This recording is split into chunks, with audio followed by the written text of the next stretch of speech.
Well, hello everyone. This is Alex Selesnov, and today we'll talk about some of the considerations that you should keep in mind if you're trying to figure out if you should pay off your mortgage or perhaps if you should invest more of your funds. To tell you, this is one of the top questions I get as part of our financial planning process, so I very much hope you'll find this useful. So what are some of the reasons why you should consider paying off your mortgage? Well, I'll start with the basics here. Most people who are taking this approach, the goal is to improve their cash flow, meaning they pay off their mortgage, and as a result of that, the only thing they have to cover is their real estate taxes and, of course, insurance. Now, if you decide to take this decision, usually the assumption we're making is that you're going to stay in this house in the long run for the next 5, maybe 7 years. And the reason I say that is because if you're planning to sell in a year or so, then perhaps it doesn't make that much sense, because essentially you're converting liquid equity in the form of your bank accounts or other brokerage accounts in a liquid equity in the form of your real estate. Also keep in mind, understand this is an obvious point, that the value of your house increases regardless if you have a mortgage or not. And of course, vice versa.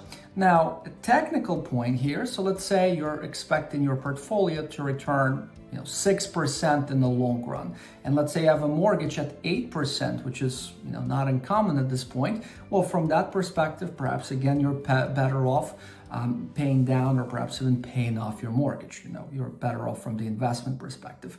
Overall, and this is my general observation, people who focus on paying down or paying off their mortgage tend to be more on the conservative side in terms of their overall financial plan. So what are some of the reasons why you should not be focusing on paying down or paying off your mortgage, and why you should focus on investing your funds? Well, reason number one, and I would say that's really one of the main reasons, is if you haven't maxed out or maximized your pre-tax contributions yet. I'm referring to your 401k accounts, 403b accounts, IRA accounts, of course.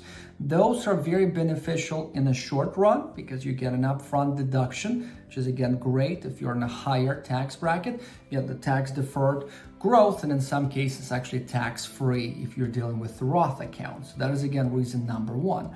The second reason is if you're not planning on staying in your home in the long run. Again, if you're planning on selling within a couple of years or so, why would you convert liquid equity into essentially a liquid equity in the form of your house? Now, the other reason, which is less common at this point, is if you still itemize, you still have those deductions on your tax return, and mortgage interest actually benefits you. Again, it's somewhat uncommon at this point, but perhaps you'll find yourself in that situation.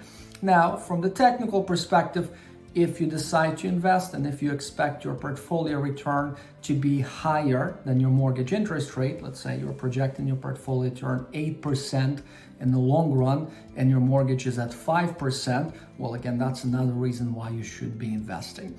In my experience, those people or those of our clients who focus on investing their funds, they tend to be more growth oriented or more aggressive in terms of their financial planning versus those who focus on paying off their mortgage. I hope you've learned something new. And as always, if you have any questions, feel free to reach out. Thank you.